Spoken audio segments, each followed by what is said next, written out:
پھر اس سرزمین میں علامہ اقبال جیسی شخصیت پیدا ہوئی ہے.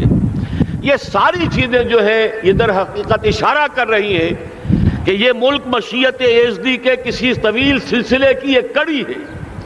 اور وہ سامنے آ گیا تھا کہ سن 47 میں یہ قائم ہوا ہے، اور پورے 9 مہینے بعد 14 اگست اور 13 مئی، 14 اگست سن 47 اور 13 مئی سن 48، پورے 9 مہینے بعد اسرائیل عالم وجود میں آ گیا. اللہ تعالیٰ نے اس عالمی بیماری، اس کے لیے جو علاج ہے وہ پہلے پیدا کیا ہے. جیسے کہ حدیث میں آتا ہے ما انزل اللہ من دائن الا انزل لہ دوان، اللہ تعالیٰ نے کوئی بیماری ایسی نہیں اتاری کہ جس کا علاج بھی نہ اتار دیا ہو. اور جیسے کہ ماں کی چھاتیوں میں بچے کی ولادت سے پہلے دودھ پیدا ہو جاتا ہے، اس کی غذا کا بندوبست پہلے ہو جاتا ہے، اسی طریقے سے اسرائیل کا جو فتنہ اٹھنے والا تھا اس کی سرکوبی کے لیے پاکستان وجود میں آیا ہے. اور آج وہ مرحلہ آ گیا ہے، تاریخ کا ایک عظیم موڑ. آپ دیکھیں گے کہ بڑی مشابہت پیدا ہو گئی ہے.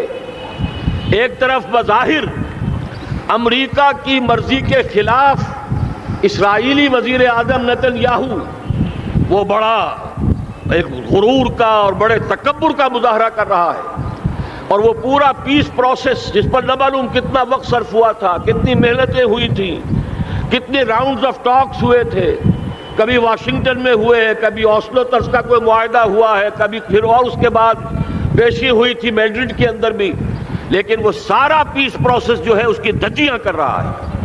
وہ وقت بالکل قریب نظر آ رہا ہے کہ یروشلم کے مسئلے پر وہاں بٹھی دہک اٹھے گی. اور احادیث نبویہ میں جو خبریں دی گئی ہیں کتاب الملاحم کی احادیث میں معلوم ہوتا ہے کہ اب اس کا آغاز ہونے والا ہے. نتن یاہو کو امریکہ کے خلاف جانے کا اصل میں حوصلہ کیوں پڑ رہا ہے؟ اس لیے کہ اسے معلوم ہے کہ فرنگ کی رگیں جہاں پنجہ یہود میں ہے، چاہے کلنٹن ہو یا کلنٹن کا باپ ہو، یہودی لابی وہاں کی اتنی مضبوط ہے، کانگریس میں اور سینٹ میں ان کا اتنا اثر ہے کہ کوئی بھی وہاں شخص بڑے سے بڑا طاقتور اور بڑے سے بڑا اختیارات کا حامل اسرائیل کی مرضی کے خلاف نہیں جا سکتا. یہی معاملہ یہاں نظر آ رہا ہے. بظاہر تو ناراضگی کا اظہار ہوا ہے، لیکن یہ بات اب تو کھلتی چلی جا رہی ہے. حقیقت یہ ہے کہ یہود اور ہنود کا بڑا گہرا لنک قائم ہو چکا ہے، اور یہ بھٹیاں اب دونوں طرف دہکیں گی. میں اس سے پہلے بارہا کہہ چکا ہوں، ملت اسلامیہ تقریباً 150 کروڑ افراد پر مشتمل ہے، لیکن اس میں سے تقریباً 20 کروڑ عرب ہیں. ان کو اللہ نے خصوصی فضیلت دی تھی. یہ تھے کہ جن کی زبان میں قرآن نازل ہوا، خود محمد عربی صلی اللہ علیہ وسلم عرب تھے، انہیں جو فضیلت عطا کی تھی. لیکن بدقسمتی سے اس دور میں آ کر بھی انہوں نے آزادی حاصل کرنے کے بعد بھی اپنا قبلہ درست نہیں کیا. کسی نے ماسکو کی طرف رخ کیا، کسی نے واشنگٹن کا رخ کیا، اللہ اور اس کے رسول کی طرف رخ نہیں ہوا. واقعہ یہ ہے کہ مجرم ہیں. دوسرے بڑے مجرم 150 کروڑ میں سے 10% یہ 15 کروڑ مسلمان ہیں. حالیہ جو سینسس ہمارا ہوا ہے اس کے بعد اندازہ ہو رہا ہے کہ یہاں کی آبادی 15 کروڑ ہو چکی ہے.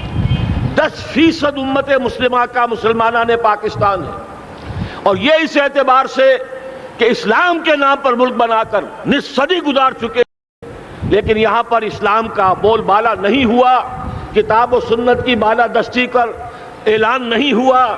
دستور میں ساری اسلامی دفعات موجود، لیکن اس کے ساتھ ہی ایسے خلا موجود، چور دروازے موجود کہ کوئی دفعہ بھی مؤثر نہیں ہے. یہ منافقت کا پلندہ لے کر ہم چل رہے ہیں اس دستور کو، اس دستور مملکت پاکستان کو. لہذا واقعہ یہ ہے کہ یہ بھٹی جو ہے اب ہماری آزمائش کے لیے آگ آد ابراہیم ہے، نمرود ہے. کیا کسی کو پھر کسی کا امتحان مقصود ہے؟ اسی لیے میں نے وہ آیت بھی آپ کو سنائی، وَلَنَّبْلُوَنَّكُمْ بِشَيْءٍ مِّنَ الْخَوْفِ وَالْجُوعِ. آج کی صورتحال پر غور کیجئے، کس درجے یہ الفاظ ہمارے جو ہیں وہ ثابت ہو رہے ہیں اور جس اپلائی ہو رہے ہیں. ایک خطرہ پیدا ہو چکا ہے. واقعہ یہ ہے کہ کوئی کرائسس ہو، کوئی خطرہ ہو، کوئی اندیشہ ہو تو قوم جاگ جایا کرتی ہے. اور اس کے بعد حقیقت یہ ہے اگر ہم نے جرأت کر لی، اور مجھے یقین ہے کہ ہو جائے گا، کچھ لیت و لال ہے، کچھ تاخیر ہے، حکومت کے کچھ اعلانات دو طرفہ سے بھی آ جاتے ہیں، لیکن مجھے یقین ہے یہ دھماکہ ہوگا، یہ مشیت اعزدی ہے، یہ شدنی امر ہے، یہ ہوگا۔ اور اس کے بعد یقیناً اس آیت مبارکہ کا دوسرا لفظ ہم پر منطبق ہوگا، وَلَنَبْلُوَنَّكُمْ بِشَيْءٍ مِّنَ الْخَوْفِ وَالْجُوعِ۔ یہاں دوسرا لفظ بھوک کا لفظ ہے، ہم پر سختیاں آئیں گی یقیناً۔ الکفر ملت واحدہ، پوری دنیا امریکہ کی زیر سرپرستی ہمارے خلاف کھڑی ہوگی، ہمارے اوپر پابندیاں لگیں گی، لیکن شاید ہمارے جذبہ ایمانی کو بیدار کرنے کے لیے اللہ تعالیٰ اسی کو ذریعہ بنا دے، اور پھر اس کے ذریعے سے پورے عالم اسلام میں عوامی سطح پر جو ہمدردی پیدا ہوگی پاکستان کے ساتھ، اس کے آثار شروع ہو گئے ہیں۔ کبھی قطر کی طرف سے خبر آ رہی ہے، کبھی الاحرام کا جو ہے وہاں بات سامنے آ رہی ہے۔ معلوم ہو رہا ہے کہ جو بھی پبلک اوپینین ہے پورے عالم اسلام میں، اس کی وجہ کیا ہے؟ میں نے اپنے پچھلے جمعے کے خطاب میں عرض کیا تھا کہ جیسے پاکستان سلطنت خداداد پاکستان ہے، ایسے ہی اس کی ایٹمی صلاحیت یہ بھی خداداد ہے، اللہ نے چھپر پھاڑ کر ہمیں دی ہے۔ ایسا نہیں تھا کہ ہم نے لیبارٹریاں بنائی ہوں، ہمارے سینکڑوں اور ہزاروں سائنسدان ریسرچ میں لگے ہوئے ہوں، نہیں، اچانک اللہ تعالیٰ کی طرف سے ہمیں ایک نعمت غیر مترقبہ عطا ہو گئی ڈاکٹر عبدالقدیر کی شکل میں۔ پھر نہ معلوم کس کس ذریعے سے اس پروگرام کو آگے بڑھانے کے لیے جن پرزوں کی ضرورت تھی، کس کس ذریعے سے وہ پرزے یہاں پہنچے ہیں۔ یہ بھی خالص خداداد صلاحیت ہے، اور اس کو سمجھ لینا چاہیے کہ یہ ہمارے لیے ایک فرض کفایہ کے درجے میں ہے پوری امت مسلمہ کی طرف سے۔ اس کی وجہ کیا ہے؟ پورے عالم اسلام میں کہیں اور یہ صلاحیت موجود نہیں۔ کچھ ایٹمی دانت نکلنے کا امکان پیدا ہوا تھا عراق میں، آپ کو معلوم ہے کئی سال پہلے اسرائیل کے جیٹس آئے اور اس کی ایٹمی تنصیبات کو تہس نہس کر کے چلے گئے۔ اس کے بعد جو کچھ ہوا ہے خلیج کی جنگ میں، اس کا اگلا پچھلا کھایا پیا سارا اگلوا دیا، اور اس کے لیے جو پابندیاں ہیں شدید سے شدید تر ابھی تک چلی آ رہی ہیں۔ تو اچھی طرح سمجھ لیجئے کہ پورے عالم اسلام میں صرف ایک پاکستان ہے، پوری دنیا میں صرف ایک ملک ہے جو اسلام کے نام پر بنا، پورے عالم اسلام میں صرف ایک ملک ہے جس کے پاس ایٹمی استعداد ہے۔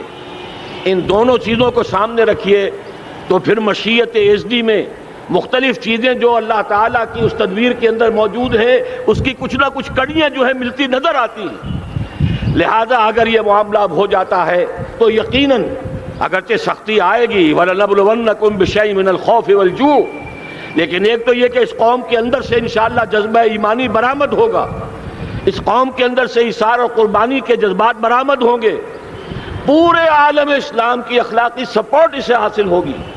اور میں یہ سمجھتا ہوں کہ جیسے نوائے وقت نے بھی بہت اچھا کیا، کل یا پرسوں کے اپنے جو سر وقت پر وہ احادیث شائع کر دی ہیں، جن میں سے دوسری حدیث بڑی معنی خیز ہے۔ حضور نے فرمایا عصابتان احرزہم اللہ من النار، دو لشکر ایسے ہیں کہ جن کو اللہ تعالیٰ نے جہنم کی آگ سے چھٹکارے کا پروانہ دے دیا۔ وہ لشکر جو ہیں وہ جہنم کی آگ سے چھٹکارا پا گئے، احرزہم اللہ من النار۔ وہ دونوں لشکر کون سے ہوں گے؟ اصابت یغزو الہند، ایک وہ کہ جو ہندوستان پر حملہ آور ہوگا، اور دوسرا وہ جو حضرت مسیح علیہ السلام کے ساتھ جبکہ ان کا نزول ہوگا، اور اللہ تعالیٰ ایک مجدد، اس آخری دور کے مجدد کی حیثیت سے حضرت مہدی کو بھی ہمارے درمیان میں سے اٹھائے گا، اور پھر جو آخری فیصلہ کن جنگ ہوگی الملحمۃ العظمیٰ، اس کے لیے یہاں سے فوجیں جائیں گی ان کی مدد کے لیے۔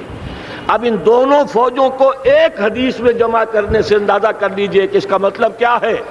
یہ علاقہ پاکستان اور اس سے ملحق افغانستان، یہ علاقہ ہے کہ جو اسلام کا گہوارہ پہلے بنے گا، یہاں سے فوجیں جائیں گی، اور دائیں بھی اور بائیں بھی، مشرق میں بھی اور مغرب میں بھی، اور یہیں سے انشاءاللہ تعالی اسلام کا جو عالمی غلبے کا جو وعدہ ہے اللہ کا، کی خبر دی ہے محمد الرسول اللہ صلی اللہ علیہ وسلم نے لا يبقى على الارض بیت وبر ولا مدر الا ادخلہ اللہ کلمۃ الاسلام، اس روئے ارضی پر کوئی گھر بچے گا نہ خیمہ بچے گا جس میں اللہ تعالیٰ کلمہ اسلام کو داخل نہ کر دے۔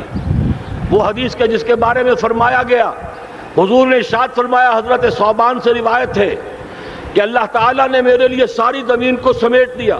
ان اللہ زوالی الارض فرأیت مشارقہا و مغاربہا، میں نے اس زمین کے سارے مشرق دیکھ لیے، سارے مغرب دیکھ لیے، لیکن یہ جان لو ان امتی سیبلغ ملکہا ما ذوی لی منہا، میری امت کی حکومت ان تمام علاقوں پر قائم ہو کر رہے گی جو پوری زمین کو لپیٹ کر مجھے دکھا دیے گئے۔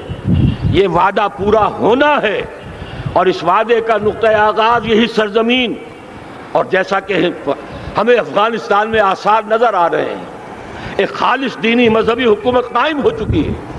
افغانستان کا 80% علاقہ امن کا گہوارہ بن چکا ہے، علماء کی وہاں قیادت ہے اور حکومت ہے۔ یہ پاکستان اور افغانستان مل کر، جیسا کہ آپ کو یاد ہوگا میں نے جب تجویز پیش کی تھی کہ حکومت پاکستان فوراً تسلیم کرے طالبان کو، اللہ کا شکر ہے، میں یہ نہیں کہتا کہ میرے کہنے کی وجہ سے ہوا، لیکن بہرحال اللہ کا فضل ہوا کہ چند دن کے بعد ہی حکومت پاکستان نے تسلیم کر لیا طالبان کی حکومت کو۔ میری دوسری تجویز ابھی پینڈنگ ہے، پاکستان اور افغانستان کا کے درمیان کانفیڈریشن قائم کیا جائے۔ یہ ملک دونوں مل کر واقعتاً، کہ ایک نے واقعتاً 15 لاکھ سے زیادہ جانیں دے کر مرنا سیکھ لیا ہے، اور جو قوم مرنا سیکھ لے اسے کوئی مار نہیں سکتا، اسے کوئی شکست نہیں دے سکتا، اور ایک وہ قوم ہے پاکستان میں کہ جو 400 سال کی تجدیدی مسائی کے اثرات کی امین ہے، یہ اس کا تراث علمی ہے، چاہے وہ تحریک حضرت مجدد الفسانی کی تھی، چاہے وہ علمی تحریک شاہ ولی اللہ کی تھی، چاہے وہ تحریک جہاد سید احمد بریلوی کا تھا، چاہے اور جو بھی رجال عظیم پیدا ہوئے ہیں 14ویں صدی ہجری میں، ان سب کے اثرات یہاں موجود ہیں۔ یہ چیزیں مل کر وہ طاقت بنے گی کہ یہاں سے اسلام پھر پھیلے گا، مشرق کی طرف بھی مغرب کی طرف بھی۔ اصابۃ تغزو الہند و اصابۃ مع عیسیٰ ابن مریم، یہ چیزیں جو ہونی ہیں الحمدللہ میں سمجھتا ہوں کہ اب تیزی کے ساتھ حالات اس رخ پر جا رہے ہیں۔ کہیں فرمایا ان ینصرکم اللہ فلا غالب لکم، اگر اللہ تمہاری مدد کرے تو کوئی تم پر غالب نہیں آ سکتا، وَإِن یخذلکم، اور اگر خدا نہ خواستہ اللہ تعالیٰ ہی اپنی مدد تم سے کھینچ لے، واپس لے لے، سلب کر لے، ان یخذلکم، تمہیں چھوڑ دے، فمن ذا الذی ینصرکم من بعد، تو پھر کون ہے جو تمہاری مدد کر سکے گا۔ اس مرحلے پر سیاسی جماعتیں اپنے جو ان کا مزاج ہے اس کے مطابق چاہتی ہیں کہ کیپٹلائز کریں، پولیٹیکل مفادات حاصل کریں۔ بہرحال میرے نزدیک ایک کنسنسس ہونا چاہیے، ایک نقطے کا دھماکہ ہونا چاہیے، اور نمبر 2 اللہ اور اس کے رسول کے ساتھ صلح اور اللہ کی مدد کی ضمانت حاصل کرنے کے لیے کتاب و سنت کی ٹوٹل بالادستی، پورے دستور پاکستان میں کوئی شے اس کے منافی ہو اس کو نکال کر باہر کر دیا جائے، نفاق سے پاک کر دیا جائے۔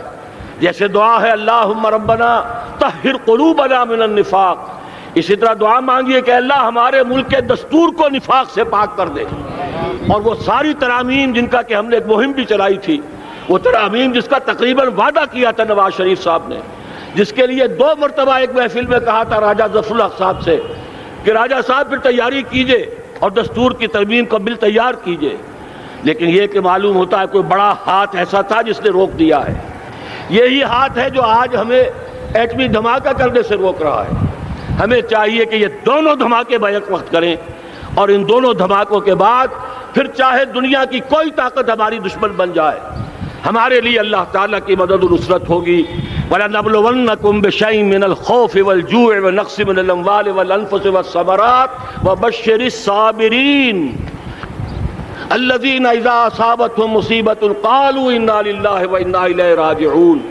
تو قوم انشاءاللہ تعالی، میں یہ سوچا کرتا تھا قوم مردہ ہے، بے حس ہو چکی ہے، دین سے عام طور پر بیزاری پیدا ہوتی جا رہی ہے، جو ہمارے دینی قیادت ہے اس سے بھی لوگوں کے اندر مایوسی پیدا ہو رہی ہے۔ کیسے ہوگا؟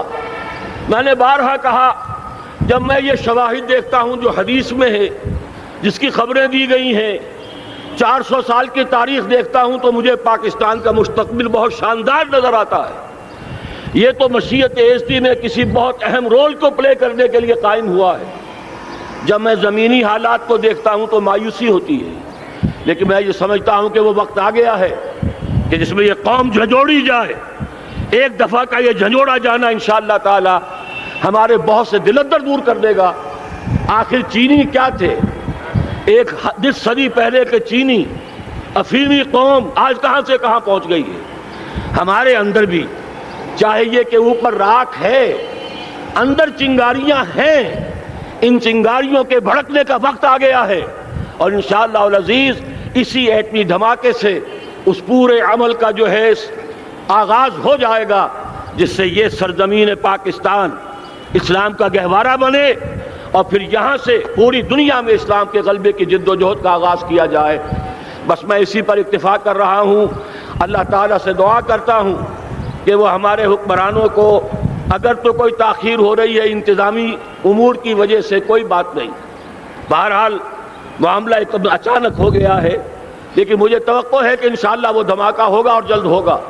اگر کوئی تذبذب ہے تو ہم اللہ تعالیٰ سے دعا کریں گے وہ نواز شریف صاحب کے دل کو پھیر دے اور اس کے اندر استقامت پیدا کر دے، اور دوسرے یہاں کی سیاسی جماعتوں کو بھی یہ توفیق دے کہ کوئی اور سیاسی مسئلہ اس وقت نہ اٹھائیں، اور جو بھی یہاں پہ مذہبی اور دینی عناصر ہیں انہیں اللہ توفیق دے کہ وہ اس دھماکے کا مطالبہ کرنے کے ساتھ ساتھ، بلکہ میں یہ سمجھتا ہوں کہ اس سے بھی زیادہ زوردار انداز میں دستور پاکستان سے منافقت کے خاتمے اور کتاب و سنت کو سپریم لا قرار دینے کی ترمیم جو ہے اس کا دھماکہ بھی کیا جائے۔ اللہ تعالیٰ ہمیں اس کی توفیق عطا فرمائے۔ اقول قولی ھذا واستغفر اللہ